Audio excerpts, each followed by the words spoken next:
جۆرج برناشۆی فەیلسوف دەڵێت پێشکەوتن بەبێ گۆڕانکاری مەحاڵە. ئەوانەی ناتوانن بیرروڕیان بگۆڕن ناتوانن هیچ شتێک بگۆڕن. لە واشنگتن دیسیەوە سڵاوی ستافی زایڵەی داهێنانتان لێبێت.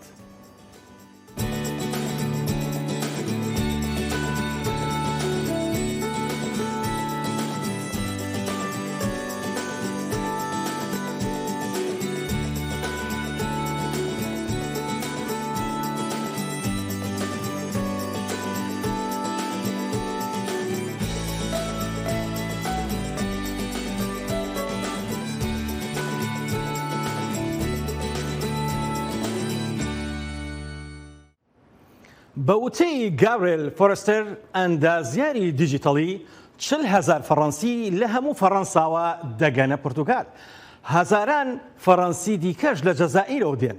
لە پەراوێزی شاری لیزبن بۆ یەکەمین ڕۆژی فیستیڤاڵی ڕۆژی جیهانی لاوان کۆ دەبنەوە کە گەورەترین کۆبوونەوەی نێودەوڵەتی کاسۆلیکیە وا پێشبینی دەکرێت لەم کۆتایی هەفتەیەدا ملیۆنێک گەنج بگەنە ئەوێ. ماوەرێکی زۆر ji زیارەتوانان ku ala hilgirtibûn roja berî hatina papay li bajarê Lizbon kom bûn ji bo destpêkirina festîvala ayinî û wê heftiyekî vekêşe ku bi roja cîhaniya lawan hatiye nasîn. Tê pêşbînîkirin ku li dora 300,000 kes ji çaraliyê cîhanê beşdarî rewresma vekirinê ya li parka Eduardoyê heftê bibin ku dîmenên berbiçav yên paytexta Portugalê û robarê Tagos pêşkêş dike. ئەو بڕاستی باڵکێشە مەتینە سەر ڕۆژە فەرەنسا 40,000 فەرەنسی ji هەموو فەرەنسا تێنە پێدە بۆ ڕۆژە جیهانی یا گەنجان بۆ ئەم شەوێ گەهشتن ji بەرفê yekê carê min çi derfet nebûye lêpiştîvekirina rêwresmê digel amadebûna van hemî xortên mesîhiya wê gelek balkêş û xweş be. Herûsa jî hatin got vê demê digel wan derbas bikin. خەلک bi coşeke cejnê li dora bajarê Lizbon digeriyan, alayên netewî hildan û govend gêrandin û sirûdên ayinî yên welatên xwe digotin. Ez gelek kêfxweşim ku li vir im. Ez bi tenê hatime. Ez ê hewl bidim ku kesên nû nas bikim û berê her tiştî peywendiya xwe ya bi Xwedê re qayîm bikim. Biryarek ku Papa Francis sibeha çarşembê bigehe bajarê Lizbon ji bo pîrozkirina roja cîhaniya ciwanan û bi rastî heftiyekiya bûyerên olî û çandiye ku her 3 salan carekê li bajarekî cuda têne lidarxistin. Ez hatime gogelek tiştan min ji dest dane bi rêka axaftina wî, diyarên wî ruhê wî û bihiştê vegerînim ez hatime bizanibim ka ez ê çawa bikaribim evîna Îsa û baweriya wî bi dest bixim ji ber ku bawerî gelekî giring e. Papayê 86 salî li gorî pîvanên dêrê Papayê herê lîberal li van 10 salên dawî de ye û di nav ciwanan de jî pir binavûdeng e. Di dema papatiya xwe de wî hewl daye û dêreke dilovantir biafrîne. Xwe bigehîne civata hevregezxwazan û bi eşkere bi ciwanan re li ser mafên zarok ji ber xwebirinê, berdanê û nasnameya zayîndeyê baxive. Hêlin Sindî, Dengê Amerîka. دامەزراوەی ڕایەڵ بۆ ئاڵوگۆڕی کولتوری و گەشەپێدانی مرۆیی ڕێکخراوێکی کولتوریە و بەشداری سێ فیستیڤاڵی نێودەوڵەتی لە وڵاتانی ڕۆمانیا کردووە. بەناردنی تیپی هونەری ملی کەرکووک کە گوزارش لە پێکاتە جیاوازەکانی هەرێمی کوردستان و عێراق دەکات. چەندین وڵات بەشداریان لەم فیستیڤاڵەدا کردووە. گروپە بەشداربووەکان لە ڕێگەی موزیک و گۆرانی و سەمای ملیەوە بەجل و بەرجی ئاڵوواڵەی ڕەسەنەوە نمایشی کولتوری خۆیان دەکەن. ماوەی 20 ساڵە بەڕێوەبەری پرۆژەی گەنجان بووە. لە دەڤەری ڕاپەڕین لە ساڵی 2010ەوە سەرۆکی سەنتەری ڕایەڵە کە دواتر بۆتە دامەزراوەی ڕایەڵ تا ئێستاکە 8 فیستیڤاڵیان ئەنجام داوە. ئێستاش خالید قادر میوانی زایڵی داهێنانە. کا خالیدم کاتت باش. سڵاو کاتت باش. زۆر سپاس دەکەم هەڵبەت کا خالی زۆر شاد بوومەوە بە دیدارت.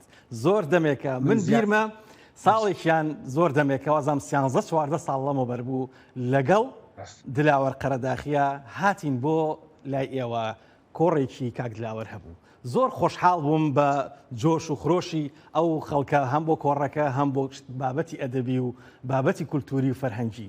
بیرمە ئەو کاتانە باسی ئەوتانە کرد کە بەنیازن دامەزراوەیەکی فەرهەنگی و کولتوری دا بمەزرێن و ئیشی ڕژدی لەسەر بکەن.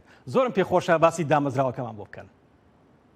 من زۆر خۆشحاڵترم بە دیدارتان، سپاس بۆ کاتەی بە ئێمەتاندا.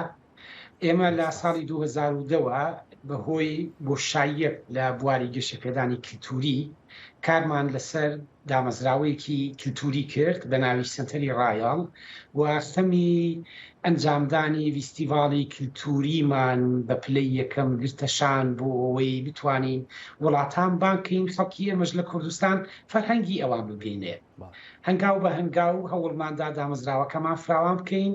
خۆشببختین کار لە سەرەتای کارکردنمان لەگەڵ ئەمریکا لە شاری دووروس لە وڵاتی مینەسۆتا پرۆگرامێکی دەستەخوشکی سیستەر سیتیمان لە نێوانی دوو شاری ڕانی و دووروس دروست کرد.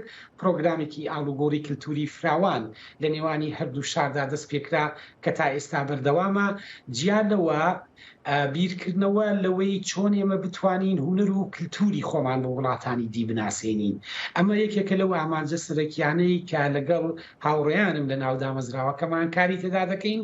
خۆشبەختم لە تازەترین پرۆژەماندا توانیمان لە وڵاتی ڕۆمانیا بەشداری فیستیڤاڵێکی کللتوری باش لە ئاستێکی جیهانیدا بکەین کە سێ فیستیڤاڵ بە دوای یەکدا لە 2008ەوە کە دەستی پێکرد هەتا هەفتەی مانگی هەشت بەردەوام دەبێت. چەندین وڵات بەشداریان تێدا کردووە. ئێمەش بە گروپێکی باش کە گزارش لە پێکهاتە جیاوازەکانی هەرێمی کوردستان و تەنانەت عێراق دەکا تیپی هونەری میلی کەرکووک بەشداری فیستیڤاڵەکەمان کردووە. بە جلوبەرگی ڕەسەن، بە ئاواز و گۆرانی ڕەسەن، بە تابلۆی هونەری هەوڵمانداوە بەشێکی ئەکتیڤ بین لە ناو ئەم پرۆگرامە کللتوریە یان فیستیڤاڵە جیهانیە. هەر بۆیە دەتوانم پێت بڵێم دامەزراوەکەی ئێمە خۆشبەختە بەوەی کە خەمی کللتوری لە کۆڵناوە بە تایبەت بۆ ئەوەی هەم بەشێک بین لە یارمەتی دەرێک بین لە هێنانی گروپ و تیپە جۆرا و جۆرەکانی دنیا بۆ کوردستان بۆ ئەوەی گەنجی ئێمە هونەری ئەوان ببینێ.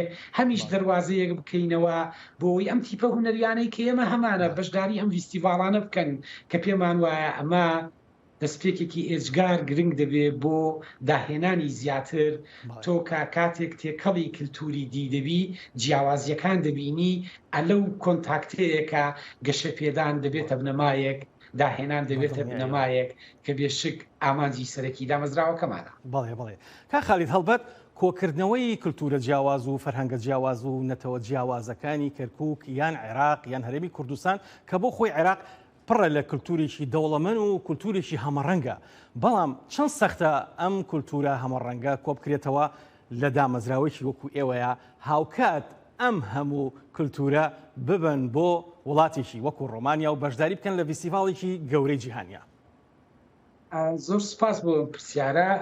ینی بەداخەوە کاتێک کە سیاست کار دەکا بە تایبەت لەم ڕۆژهەڵاتی ناوەڕاست و لە عێراق ینی زۆرجار بۆتە ئامرازی لێکترازانی ئەم پێکهاتە جیاوازانە. بەڵام کە هونەر دێ پاڵ بە سیاستەوە دەنێ، کە هونەر دێ ئیتر ئەم پەیامە مرۆڤاتیە، ئەم پەیامە خۆشەویستی کە هەمومان پێکەوە دەژین دەبێتە ئەو چەترەی کە ئیدی هەمومان یەکتری تەواو دەکەین. ئەم پرۆسیسی پاڵنان بە سیاست و گرێدانی پێکهاتە جیاوازەکان لەژێر چەتری هونەردا پرۆسیسێکی ئێجگار قورسە. بەدڵنیاییەوە ئێمە بە کۆناگی سەختدا تێپەڕیوین و تێش دەپەڕین. بەڵام بڕوای بەتینمان بەوە هەیە کە ئایندە بۆ پێکەوە ژیانە هەر ئەوە تا دەبینین پێکەوە پێکهاتە جیاوازەکانی تورکمان، سریان، عەرەب، کورد هەمووی لەژێر پەسارێکی پڕخۆشەویستی کە پەساری هونەرە، نمایشی هونەر و داهێنان و مێژوو و شارستانێتی خۆیان دەکەن. ئەمەی گرنگە ئێمە بڕوامان بەوەیە کە دەتوانین ینی باس بدەین بەسەر ئەم گرفتانەدا و ئەمەش پاڵپشتە بە لەشکرێک گەنجی باشی خۆبەخش کە خۆشببختم تاوەکو ئێستا لە کوردستاندا هەیە پاڵپشتی ئەم جۆرە پرۆژانە دەکات. و من خۆشببختم و دەبێت لە ڕێگای شاشە جوانەکەی ئێوە دووبارە چاوی و دەستی ئەم گەنجە خۆشەویستانەی کەرکووک بکوشم و چاویان ماچ بکەم کە لە ئێستادا ئەرکێکی ئێجگار گەورەیان لەسەرشانە و توانی ویشیانە لە ئاستێکدا نمایش بکەن کە دەتوانم پێت بڵێم بوونەتە خاڵی سەرنجڕاکێشانی وڵاتانی دی.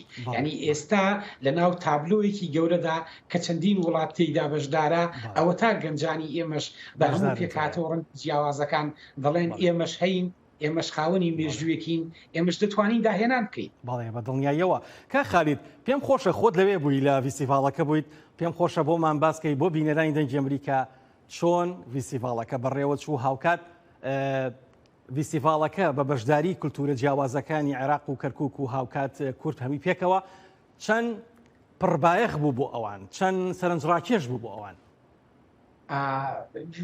لە زۆر خاڵدا سەرنجڕاکێشە، ینی فیستیڤالێکی تەواو دەوڵەمەندە بە ڕنگ و دەنگی جیاواز بۆ ئێمە بێشک تەجروبەیەکی زۆر باشە و ئەم گروپەی ئێمەش بۆیە گروپی کەرکووکمان دیاری کرد. بەڕێستان دەزانن کەرکووک بەشێکی زۆری پێکاتە جیاوازەکانی هەرێمی کوردستان و تەنانەت عێراق لە خۆ دەگرێ و دەوڵەمەندە بە مێژوویەکی پێکەوە ژیان لە نێو پێکاتەکاندا. هەر بۆیە ئەم تیپەش ئێستا لەم فیستیڤالەدا هەمان ئەرک پێشان دەدا و هەمان لەسەر هەمان ڕێچکە کار دەکا و ئەمە بۆ تیپەکە و بۆ ئێمە ژۆک و دامەزراوەی ڕایەڵ لە دوو خاڵدا دەتوانم بۆ چڵکمەوە کە ینی پڕ سوودمەندە. خاڵی یەکەمیان ئەوەیە تۆ کاتێک لەگەڵ ئەم کللتورانە کۆنتاکت دەکەی، پەیوەندی دەبەستی، ئەمە دەبێتە بناغەیەک بۆی ئەوانیش لە ئایندەدا بەشداری فیستیڤالەکانی تۆ بکەن، هەروەها تۆش بەشداری فیستیڤالەکانی دی ئەم وڵاتانە بکەی کە ساڵانە ئەنجام دەدرێت.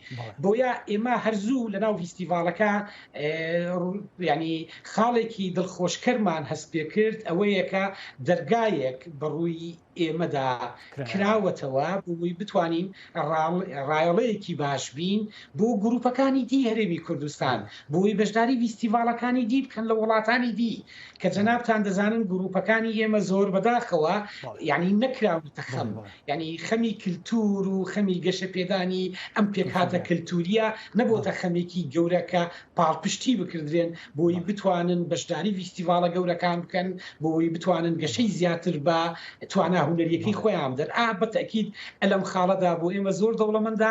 خاڵێکی دی هەیە ئێمە ساڵانە بوو خۆمان لە کوردستان ینی فیستیڤاڵی نێودەوڵەتی ساز دەدەین کە تا ئێستا 8 فیستیڤال ئەنجام درراوە و دەمەوێت لە ڕێگای دەنگی ئەمریکاوە بڵێم ئێستا ئامادەکاری دەکەین بۆ نوێمین فیستیڤال لە کۆتایەکانی مانگی نوێی ئەم ساڵدا بکردرێ.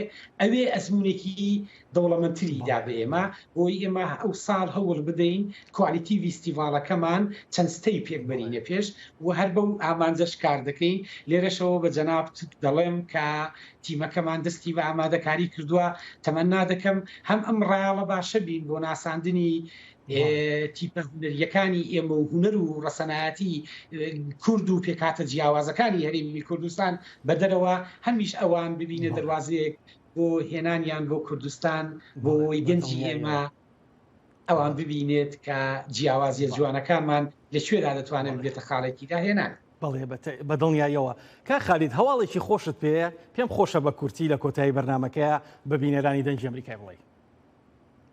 زۆر سپاس دەکەم. چەند ساڵێک بوو دوای کۆرۆنا پرۆگرامی ئەمریکامان لە کارەکانی وەستا بوو.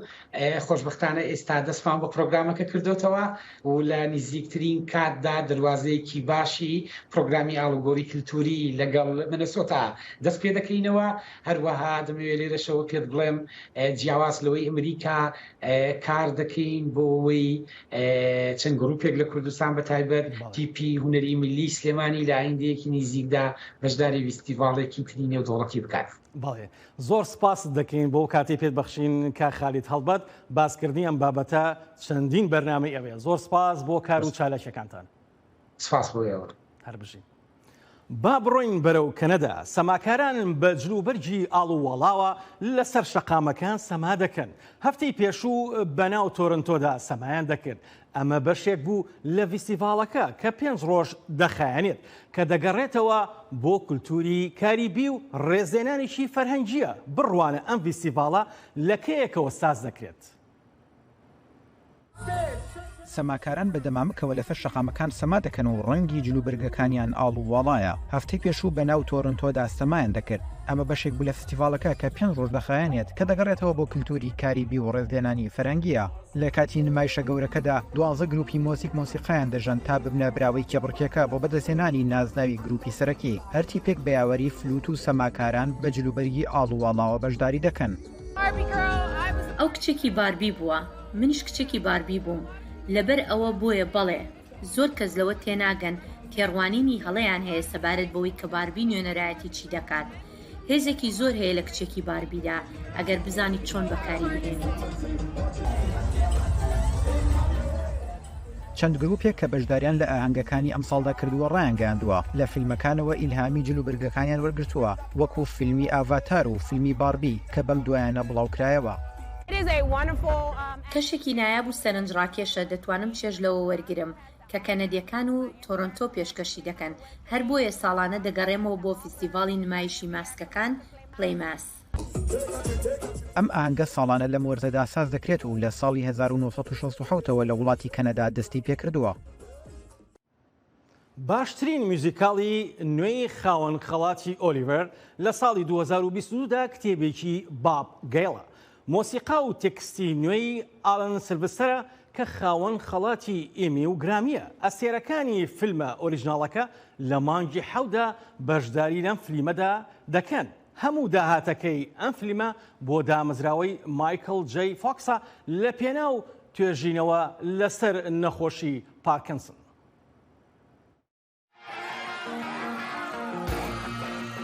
گەڕانەوە بۆ داهاتوو بۆ نمایشێکی مۆزیکی شەوی پێنجشەممە بە فەرمی لە برۆدوەی دەکرێتەوە. بەرهەمە خەڵاتکراوەکە لەسەر بنەمای فلیمی یونیڤرسال پیکچرز ئەمبلین ئەنتەرتەینمنت لە ساڵی 1985دا دروست کراوە و باز لە چیرۆکی مارتی مکفلای نەوجەوان دەکات کە مایکل جەی فۆکس ڕۆلی تێدا دەگێڕێت کە بە هەڵا لە ئامێری کاتی زانایەکدا دەگەڕێتەوە بۆ ڕابردوو تەنها دەتوانێت بگەڕێت بۆ ئێستای ساڵی 1985 ئەگەر وا لە دایک و باوکی بکات لە تەمەنی قۆناغی ئامادەییدا بکەونە ئەوینی یەکەوە. باشترین فلیمی مۆزیکی نوێی براوەی خەڵاتی ئۆلیڤەر لە ساڵی 2022دا کتێبێکی باب گەیڵ لەخۆ دەگرێت. هەروەها مۆزیک و تێکستی نوێی ئالان سیلڤستری خاوەن خەڵاتی ئێمی و گرامی و گلێن باڵارد خاوەن خەڵاتی گرامی هەروەها گۆرانیەکانی فیلمەکە لەوانە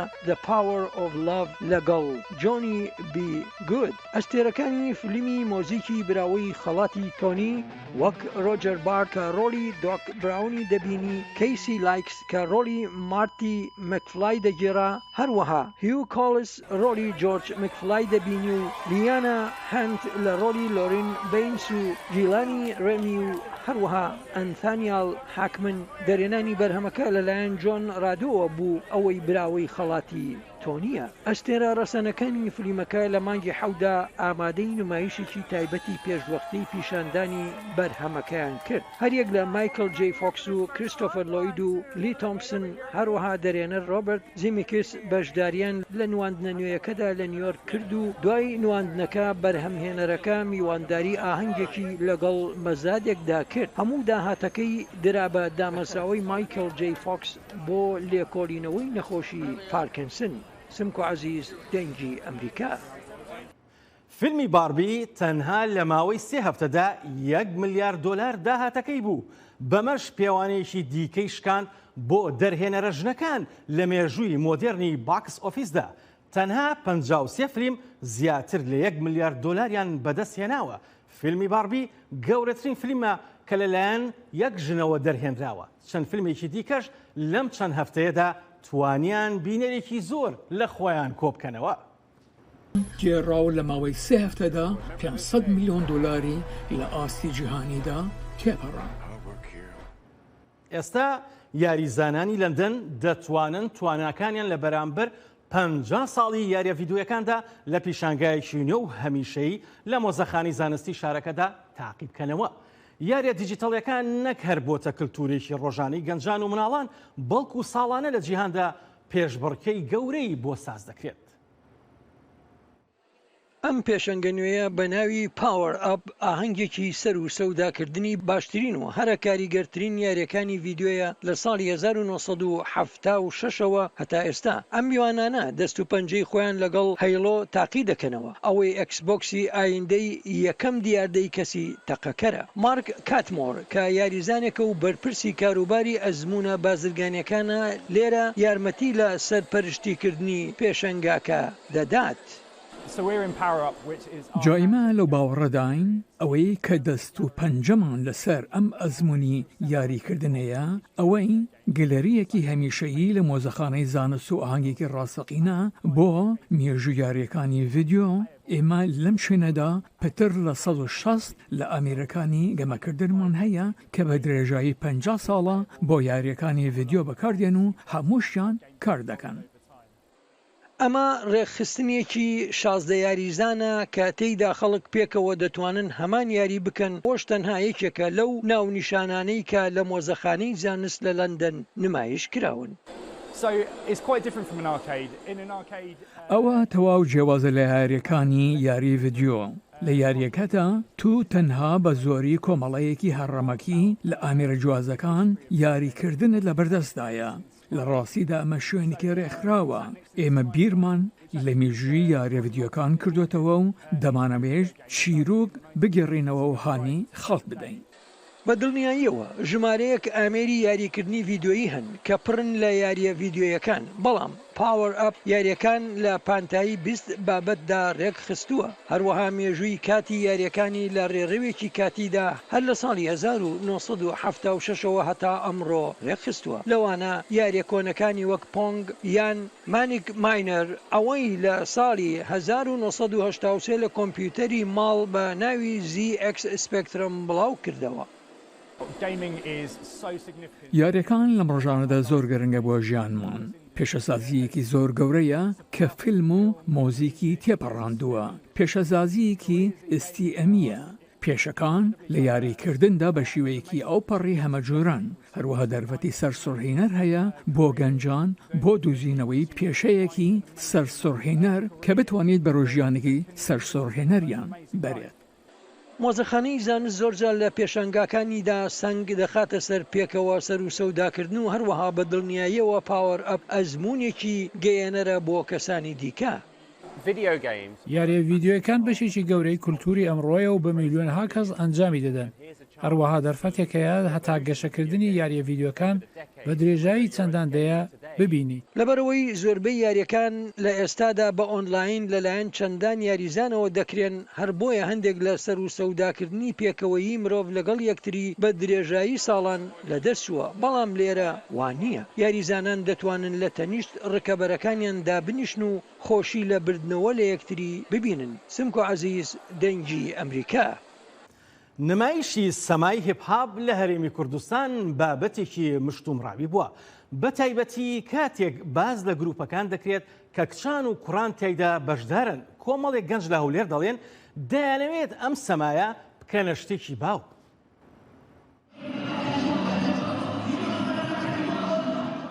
گروپێکی سەمان کە پێکهاتوون لە کۆمەڵە کچ و کوڕی لاو لە شارە جیاجیەکانی کوردستان و هەم عێراقیش بەشدارن. بۆ ماوەی چەند مانگێک لەلایەن ڕێکخراوێکی ئەکادمی ئەمریکیەوە ڕاهێنانیان پێکراوە و لە مۆڵێکدا ئامادەن بۆ نمایش. سەبارەت بە پێشوازی خەڵکی بۆ نمایشی سەمای ئەم کچ و کوڕە لاوانە و هەڵبژاردننی شوێنێکی داخرا و دوور لە شەقامێکی ئازاددا سەرپەرشتیاری گروپەکە بەم جۆرە بۆمان دەدوێت. Dancing can provoke some strong reactions here in Kurdistan. ئەم پێرفۆرمانسەمان لە شوێنی تر پێشکەش کردووە و کێشەمان نەبووە و ریاکشنێکی باشیان هەبووە. لە ڕابردووشدا چەندین جار هەر لە مۆڵ نەمایشی سەمامان کردیە و هەر چەندە ئەمە نەریتیەکی باو نییە و تا ئێستا نێو میدیا و ڕاگەاندن زۆر بەرباس نەبووە. بۆیە خەڵکی کەمتر پێ ئاشنان و بینەری زۆرە چونکە بابەتێکی گەنجانەیە و ورشکارانەیە. پێشتر تەنیا ڕێگەزێکی دیاریکراو بوو، واتە کچ و کچ یان کوور بە تەنیا سەمایان کردووە. ئێستا دەبینن ئەم گروپە بە تەواوی تێکەڵن و جێگای خۆشحالیەوە. بەهۆی کولتور و نەریتە باوەکانی کۆمەڵگای کوردیەوە سەمای کچان لە شوێنە گشتیەکاندا کارێکی نامۆیە بۆ هەر دەرکەوتنێک و نمایشی کچێک لە سەماکردن لە نێو کوردستاندا مشتومڕ و دەنگۆی جیاوازی بە دوای خۆی داهێناوە. بەڵام پەرژین کە کچە سەماکەرێکی خەڵکی هەولێرە لە ئێستادا گەشتبینە بەکارەکەی و بەم جۆرە باز لە بەرەو پێشچوونی بیر و تێڕوانین خەڵکی دەکات بەرامبەر بە سەما. زۆر دڵخۆشم بۆی کە خەڵکانێکی زۆر لێرە خڕبووینە و تەماشامان دەکەن و دەستخۆشیمان لێ دەکەن. تا ئێستا مە 7 کچین و زۆریت کەمان هەیە بەس هەندێکیان لە شارەکانی کە نایانتانیە بێن و کوڕەکانیش زۆرن. بیدایەتەکەی زۆر ناخۆش بوو، بەڵام ئێستا بوویتە شتێک کە ئەنی لە گچکۆ دەست پێ دەکاتە گەورەمان هەمووی دانسی دەکات. نامم لە بۆ دەی ڤیدیۆی کچم لە بۆ دێک کە پێم دەرێن پەرژین ئەو دانسەتەوە ئەوهایە، یعنی زۆر شتێکی نۆرماڵە ئێستا لە کوردستان. بینەران کە بەشێکی زۆریان گەشتیاری بیانین لە شوێنە گشتەکان دڵخۆش و هەیەجانن بەبینینی ئەم گروپانەی گەنجان. ئەو گروپی دانس زۆری خۆش بوو، حەزم بوو بۆ گروپەکان. ئەگەر جێ هەیە بوو فێربوون زیاتر باسی بکەن ڕێکلام بکەن کە خەڵک بزانێ کریە هەیە. ئەو کیچەکان دەبینم ئێرە لە هەولێر زۆر جوان بوو. لێستادا لە هەرێمی کوردستان چەندان گروپی تایبەت بە سەما لە کچان و کوڕانی لاو هەن و لە بۆنە و شوێنە گشتەکاندا نمایشی خۆیان پێشکەش دەکەن. وەیلام سدیق بۆ دەنگی ئەمریکا هەولێر. سەرۆکی پێشووی ئەمریکا باراک ئۆباما دەڵێت گۆڕانکاری دروست نابێت ئەگەر چاوەڕێی کەسێکی تر بین بیکات یان لە کاتێکدا بکرێت کە دەبێت ئێمە ئەو گۆڕانکاریە بین کە بە دوایدا دەگەڕین تا زایڵێکی دیکە و جوانی و خەمێکی دیکەی جیهان ماڵاوە.